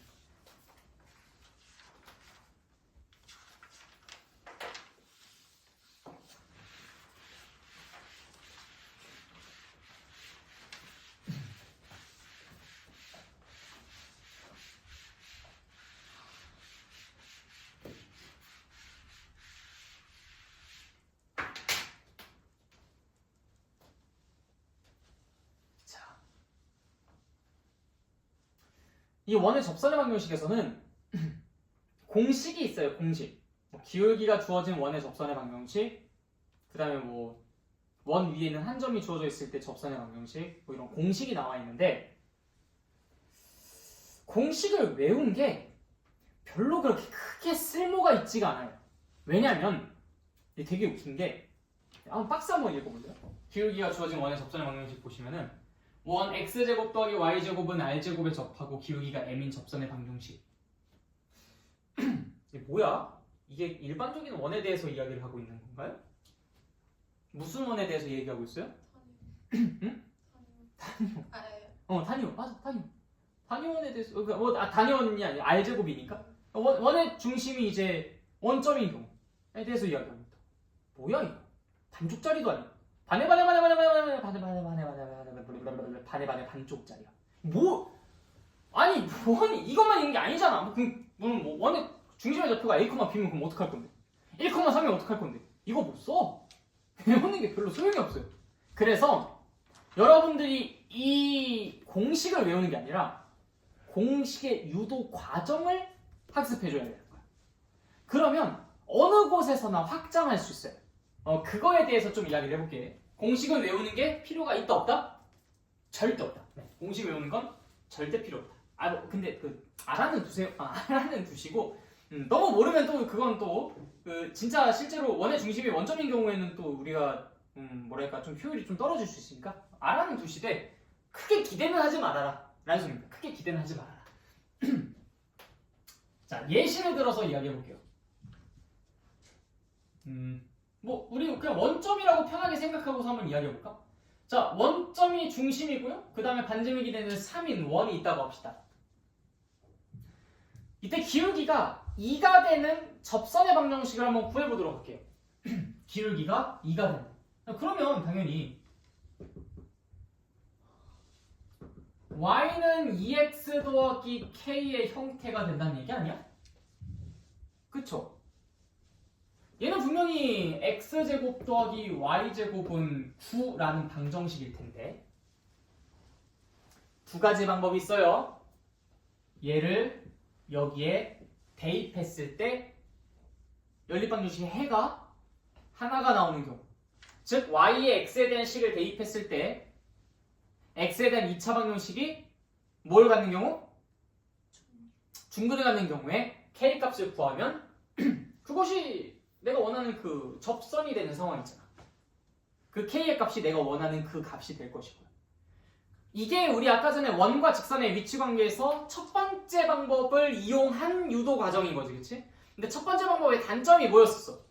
귀찮고, 번거롭고, 짜증나고, 화가 나고, 그쵸? 지금 굳이 그럴 필요 있을까? 난 별로 없다고 봐요. 자, 그래서 우리가 이때 적용시키는 방법이 뭐다? 원의 중심과 직선 사이의 거리가 반지름과 같다라는 사실을 이용하려고 합니다. 자, 일단 이 친구는 2x-y 더하기 k가 0이다라고 일반용으로 바꿔서 쓸 수가 있고요. 원점 0,0과의 거리가 얼마가 나오길 희망한다? 3이 나오길 희망한다 라고 할 수 있어요. 자, 일단 d부터 먼저 써보자. d 그럼 제곱하니까 루트 5분의 0 대입하니까 얘는 절대가 k가 될 겁니다. 그게 얼마가 되길 희망한다고? 3이 되길 희망한다고. 따라서 절대가 k는 3 루트 5가 되고요. 그럼 k의 값은 얼마가 되겠습니까? 뿔마 3 루트 5. 야, 뭐 공식 필요하냐? 딱히 필요 없지, 그치? 네, 그래서 우리가 이러한 상황 속에서 이 점과 직선까지의 거리가 반지름이 되길 희망한다라는 걸 이용해서 원의 중심 0,0과 반지름의 길이 3을 이용해서 다음과 같이 식을 쓸 수 있으면 되는 거야. 이해됐죠? 이거를 일반화시킨 게 저 공식인 거예요. 요거를 R로 바꾸고요. 이걸 그냥 M으로 바꾼 거죠. 그럼 당연히 여기 있는 이 부분이 어떻게 됩니까? 이 루트 5 부분이 m제곱 플러스 1이 되는 것이고요. 따라서 여기 있는 이 부분이 m제곱 플러스 1. 3도 이거 r로 바뀌었죠? 얘가 r, 얘가 r로 바뀌는 겁니다. 역시 d가 r이 되길 희망하는 것이고요. 그럼 이것도 이제 r 루트 m제곱 플러스 1이 되는 겁니다. 따라서 이 k에다 그걸 대입하면 y는 mx 플러스 마이너스 r 루트 m제곱 플러스 1 r 루트 m제곱 플러스 1 저게 만들어졌잖아. 그러니까 유도 과정이 아주 단순해. 점과 직선 사이 위치 관계를 했을 때 원의 중심과 직선까지의 거리가 얼마다라는 걸 이용해 주면 되겠구나 라는 걸 이제 사용했다. 그럼 이제 어떻게 해야 되겠어요? 우리 이 공식도 외워두고 이건 대신 원점이 원의 중심인 경우에만 쓸 수 있는 것이다 라고 알아두시고요. 원점이 원의 중심이 아닌 경우에는 이그젠플 한번 볼까요? 여기 이그젠플 또 다 쉬운 것들만 써놨을 텐데 그쵸? 다 원의 중심이 원점인 경우들만 써놨죠? 저기 뒤에 자 저기 14-3번 봅시다. 14-3번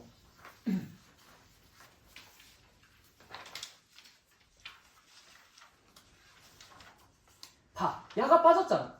대표이제 14번 보세요. 이 친구는 지 혼자 쉬운 거 풀었어. 원점이 중심인 거. 그쵸? 자기 혼자 쉬운 거 풀고 숫자 바꾸기는 좀 양심적으로 이렇게 내고 표현 바꾸기도 이제 그냥 숫자 바꾸기랑 똑같이 하나 내고 14-3번에서 이 새끼 이 중심이 원점이 아니 이걸 갖다가 우리가 어떻게 공식을 이용해서 풀냐고. 못 풀어. 그때 이걸 이용하는 거야. 알겠죠? 자, 똑같이 갑니다.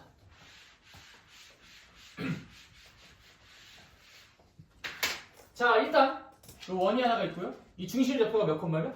1,3입니다. 이때 반지름 길이가 얼마? 루트 5예요. 자, 기울기가 얼마인?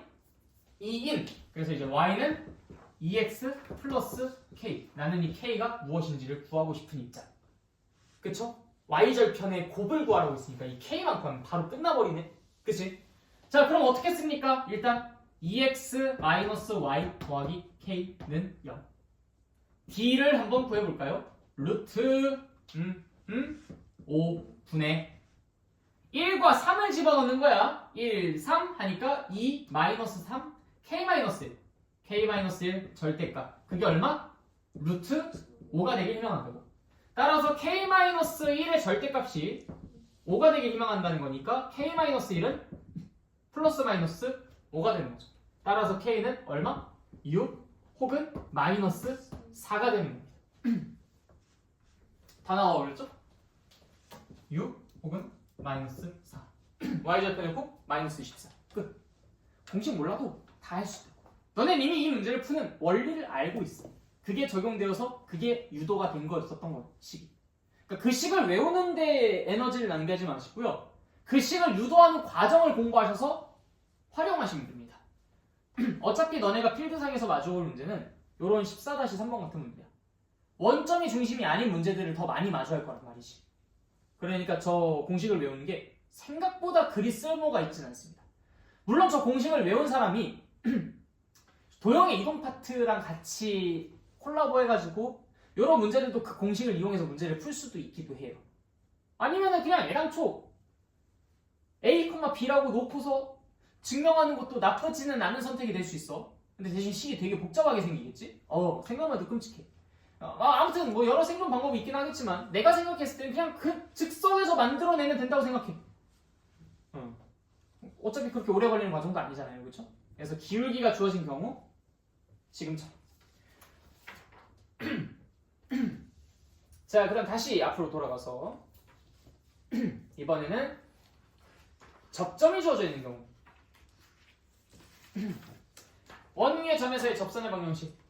이 친구는 되게 좀 식이 이쁘장하게 생겼어요. 알아두면 유용해. 특정한 상황에서는. 특정한 상황들이 빈번하지 않아서 문제지. 자, 이것도 크게 의식하지 않고 문제를 우리가 직접 만들어서 풀어보도록 하겠습니다. 일단 원의 중심이 원점인 경우에 대해서 먼저 한번 이야기를 해볼게요. x제곱 더하기 y제곱은 5라는 원에 대해서 접점을 1,2로 제시해 보도록 하겠습니다. 항상 여기에서 여러분들이 점이 제시가 되어 있으면 그게 원 위에 있는 점인지 원 밖에 있는 점인지를 꼭 체크해 주세요.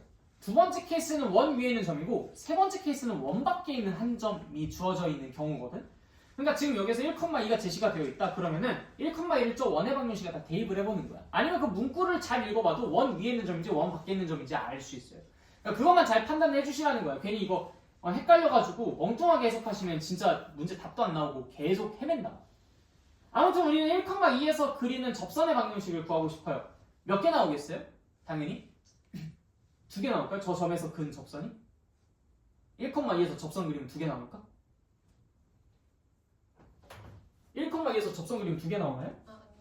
하나 나오죠? 1,2에서는 접선 그리면 하나가 나옵니다. 네, 저 하나, 저 유일한 저 접선의 방정식을 구하고 싶은 겁니다.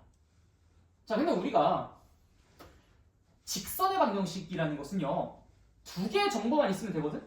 뭐랑 뭐만 알고 있으면 되지? 일단 첫 번째 기울기, 두 번째 지나는 점. 맞아. 자, 근데 이미 우리가 뭘 알고 있어? 지나는 점을 알고 있다? 그럼 뭐만 알면 돼? 기울기를 알면 돼. 근데 기울기가, 자 여러분들 이건 중학교 3학년 2학기 때 공부했죠?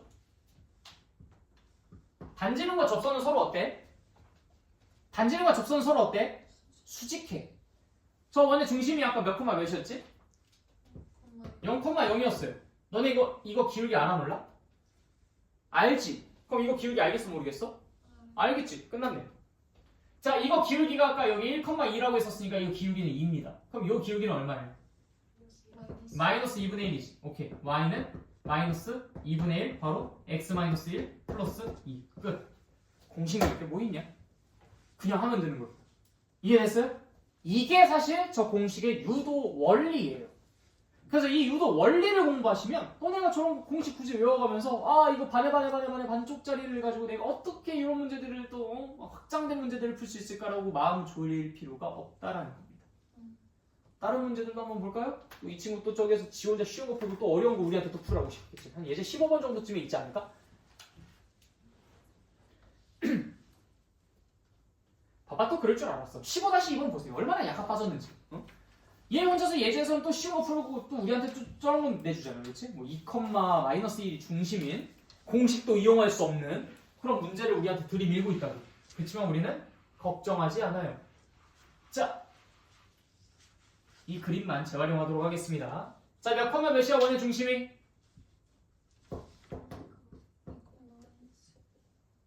2,-1. 지난 점이 몇 콤마면? 오케이. 우리에게 뭐만 필요하다? 기울기랑 지나는 점만 필요하다. 자, 기울기 얼마야? x가 4만큼 늘 때 y가 얼마나? 마이너스 1만큼 줄었어요. 기울기 4분의 1이야. 그럼 이 친구의 기울기가 얼마야? 4야. y는 4 바로 x-6 플러스 마이너스 2 끝. 공식이 필요하지 않는 거야. 그냥 하면 돼. 근데 많은 친구들이 이런 것들을 공식 외워가면서 문제를 풉니다. 아, 너무 안타깝고 안쓰럽고 불쌍하고. 여러분들 그러지 마세요. 알겠죠? 외울 때가 있고 안 외울 때가 있지. 모든 걸 다 외우려고만 하면 안 돼요. 외우는 거는 난 약간 그런 느낌이라고 봐. 구독. 여러분들 혹시 뭐 유튜브 프리미엄 아니면 뭐 넷플릭스 이런 것들 야, 이거 구독하는 거 은근 돈 많이 생각한다? 생각해봐. 너네들 만약에 뭐 OTT 같은 거 많이 보시는 분들, 유튜브 같은 거 정말 많이 보시는 분들, 만약에 가정을 해본다면 평생 이용권 20만 원 아니면 지금처럼 구독을 할래? 라고 물어. 야, 그럼 당연히 뭘 선택하는 게 맞냐? 평생 이용권 20만 원, 야, 30만 원, 50만 원을 해도 차라리 그거 선택하는 게 나아. 나 지금 넷플릭스에 벌써 한 몇십만 원 들어간 것 같아. 은근 돈 많이 깨진다니까요? 이게 한 달에 한 16,500원인가? 아무튼 뭐 그래. 거의 한 2만 원 돈 다 돼. 근데 이거를 한 1년만 해도 25만 원이야. 거의. 한 20만 원으로 생각을 하자고? 그럼 3년만 해도 60만 원 내니까. 근데 내가 넷플릭스를 지금 2019년 2020년부터 계속 지금 구독하고 있는데 지금 벌써 몇 년이야? 4년이야. 망했어. 지금 나 벌써 80만 원 냈어. 걔네들한테. 와, 이게 도둑. 네. 아니 그동안 즐거웠으면 됐죠. 유튜브 프리미엄 언제 또 아니 봤더니 22,000원을 올랐다고. 나 처음에 구독했었을 때는 12,000원인가 그래. 11,000원이 11,500원인가 그래서 광고 보는 것보다 그냥 이렇게 빨리빨리 보면서 그냥 하는 게 낫지 뭐 이렇게 생각해가지고. 왜냐면 나는 이제 잔잔하게 노래를 듣는 걸 좋아하는데 노래를 막 잔잔하게 듣고 있어. 갑자기 딱 노래가 끊기면서 막 갑자기 치킨 광고가 나와. 깜짝 놀래나 그러면. 그래서 이제 그런 것들 이제 내 정신 건강에 해로우니까 이제 11,000원 내고서 해야겠다 하고서 봤는데 어느 순간 이제 문자 딱 온 거 보니까 뭐 22,000원 딱 찍힌 거야. 도대체 22,000원이 뭔데 하고서 들어갔더니 유튜브 프리미엄 22,000원 바뀌었어. 그래서 유튜브에게만도 지금 3년 동안 뜯겼는데 3년 동안 그럼 22,000원씩 계속 뜯겼으니까 그러면 한 달에 22,000원 1년에는 거의 한 30만 원 돈 되죠. 3년 동안 뜯겼으니까 얘네들한테는 벌써 100만 원이야. 그게 구독의 위험성입니다. 여러분들이 이걸 외우려고 하면요. 당장은 돈이 조금 들어가. 당장 에너지가 조금 들어간다? 그거 외워가지고 그냥 대입만 하면 되니까. 근데 이걸 안 까먹으려고 매번 노력해야 돼. 계속 노력해야 돼. 계속 주의를 기울여야 되고 내가 까먹어도 안 까먹는다. 또 다시 책 한번 살펴보고. 이거 외우게 되면은 계속 그걸 구독한다고. 근데 그래 한두 개만 구독하는 건 부담이 안 될 수도 있겠지. 근데 니들이 이거 공부를 3년 동안 하면서 그 많은 것들 다 구독한다고? 그럼 마치 내가 유튜브 프리미엄 같은 거를 한 달에 20개씩 구독하고 있는 거랑 똑같은 건데? 그럼 나는 한 달에 그냥 그런 거 보면서 뭐야 그러면 한 4, 50만 원씩 그냥 계속 삥 뜯기는 거야. 1년에는 얼마야? 1년에 600만 원 삥 뜯기는 거야. 안 돼. 불가능해. 너무 힘들어 그건. 앞으로 하면 할수록 점점 그게 많아져. 외울 거는 진짜 반드시 외워야 하는 것만 외우고 그렇지 않은 건 전부 다 외우시면 안 돼요. 일시불로 그냥 딱 한 번에 사버려야 돼. 이해. 평생 간다고. 이해를 한번 하게 돼. 알겠죠? 이런 것들도 마찬가지. 이해만 하면 돼. 그러니까 내가 직선 하나 만들 건데 지난 점 이미 주어져 있고 기울기만 구하면 돼. 기울기만 구하면 된다고. 근데 그 기울기가 구하기 어려워? 아니야. 우리가 아직 한 번도 해보지 않았던 것 뿐인 거야. 그렇죠? 여러분들이 원방 하셨던 분들 보시면은 이런 것들 접선의 방정식 구할 때 뭐 공식만 이용했다거나 아니면 뭐 이렇게 원점이 아니라 중심이 좀 이동했었을 때 막 모른다고 별표 치고 막 그랬었던 적도 많았었을 거야. 그때 여러분들이 그런 것들 생각을 못 하셨을 거라고. 기울기만 구하면 되겠다. 기울기를 어떻게 구하면 될까? 라는 생각을 못 하셨을 건데 그런 것들을 한번 하게 되면 이제부터는 이런 것들을 외우려고 우리가 굳이 에너지 낭비 안 해도 괜찮은 거죠. 그렇게 해서 우리가 접선의 방정식 두 형제를 공부를 했습니다. 그 다음 세 번째. 얘는 약간 좀 어디 다리 밑에서 주워내야. 이 두 아이는 좀 뭔가 좀 이렇게 친형제 같은 느낌이 있어요. 근데 이 친구는 뭔가 지 혼자 이질적이야. 좀 괴리감 느껴져. 그래서 좀 너네들이 공부를 할 때 어렵다 라는 생각이 딱 들게 만드는 녀석이기도 합니다. 이거는 우리가 예시를 가지고 풀어보도록 할게요. 이거 박스 안에 있는 거 백날 읽어봐도 뭔 소리인지 이해를 못해. 이게 생각하면 너무 쉬우니까 좀 어려운 걸 또 괜히 처음부터 어려운 거 가면 좀 힘들라나? 일단 처음엔 좀 쉬운 걸로 갈게요. 두 문제만 풀어보자. 그리고 오늘 수업 끝낼게요. 자, 원의 중심 몇 컴마 몇? 0,0. 그 다음 원 밖에 있는 한 점이래요. 5,5라고 합니다. 한 요 정도쯤 있겠죠? 5,5. 자, 여기서 접선 두 개 그릴 수 있죠? 하나는 이렇게 해서 그릴 수 있고요. 하나는 여기서 이런 식으로 해서 그릴 수 있어요. 그렇죠? 이 두 개의 접선의 방정식을 구하면 돼. 근데 내가 다행히게도 일단 직선의 방정식을 구할 때 두 개가 필요하다 했잖아. 뭐랑 뭐? 하나는 기울기, 하나는 지나는 점. 근데 다행히게도 뭐를 알고 있어? 일단 지나는 점은 알고 있어. 그것만큼은 일단 다행이야. 그래서 우리가 일단 이 점을 지나는 그 수많은 직선의 방정식들을 일반화시켜서 다음과 같이 표현할 수 있다는 걸 배웠죠? 이건 직선의 방정식 파트야.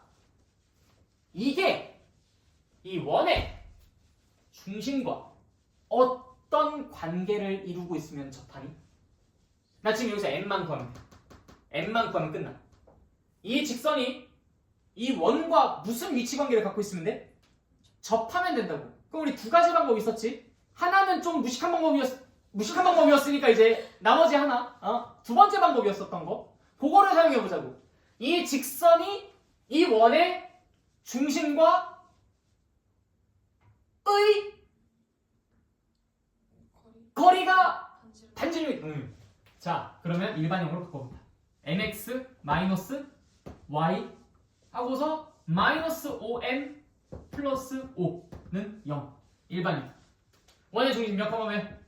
0,0 이때 거리 공식 씁니다. 루트 m제곱 플러스 1 분의 00 하니까 절대값 마이너스 5m 플러스 5 그것이 얼마가 되길 희망한다고? 이 원의 반지름 그게 얼마였죠? 루트 10 끝. 됐잖아. 양변에 루트 m제곱 플러스 1을 곱해주고 그 다음 양변을 제곱해주면은 이거 제곱하면 어떻게 됩니까? 25가로 아니야 그냥 다 쓰자. 25m제곱 뭐 그게 얼마나 힘들다고. 25m제곱 마이너스 50m 플러스 25는 이거 곱해지고 제곱한 거니까 10m제곱 플러스 10 그쵸? 그러고 이제 계산 또 다시 15m제곱 마이너스 50m 플러스 15는 0 5로 나눠줍니다. 3m제곱 마이너스 10m 플러스 3은 0 인수분해합니다. 우리 2차 방정식 풀면 되잖아. 마이너스 마이너스 따라서 m의 값은 3분의 1 혹은 3 완료. 약간 우리가 그동안 했었던 것과는 조금 이질적이죠. 그치만 결국엔 접한다라는 사실을 이용해서 이 점과 직선 사이의 거리가 반지름이다라는 걸 이용해서 풀면 되잖아. 그냥 뭔가 조금 계산이 복잡하고 좀 지저분하기는 해. 근데 그건 어쩔 수 없어. 아까는 우리 두 개는 되게 쉬웠었는데 뭐 좀 금방 한번 끝났잖아. 얘는 그냥 좀 복잡한 과정이 이루어져. 근데 어쨌든 아이디어 자체는 별로 그렇게 어렵지는 않죠. 쉽게 접근 가능했었습니다. 그쵸?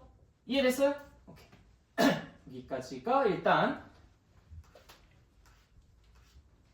곡선 밖에 있는 점이 주어져 있을 때 접선의 방정식이고요. 그다음 좀 중심이 좀 이상하게 생긴 아이를 해보고 싶은데 그렇게는 또 16-4번 이것도 난이도가 또 있는데 왜 또 16-3번이 있구나. 오케이. 네. 눈이 살짝 띄었어요. 자 16-3번 보자.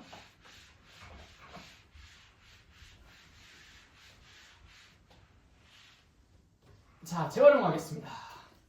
16-3번 일단 저 중심의 좌표가 몇 콤마 몇이야? 4,0이야. 그쵸? x-4의 제곱 플러스 y 제곱 이렇게 쓸 수 있으니까요. 그 반지름이 얼마냐 그러면? 1이죠. 1. 그지? 16-3번이요. 16-3번 표현 더하기 16-3번 다 보고 있어요? 네. 네. 오케이. 그래서 이제 이 식은 x제곱 플러스 y제곱 무슨 x-4의 제곱 플러스 y제곱은 1이라는 아이입니다.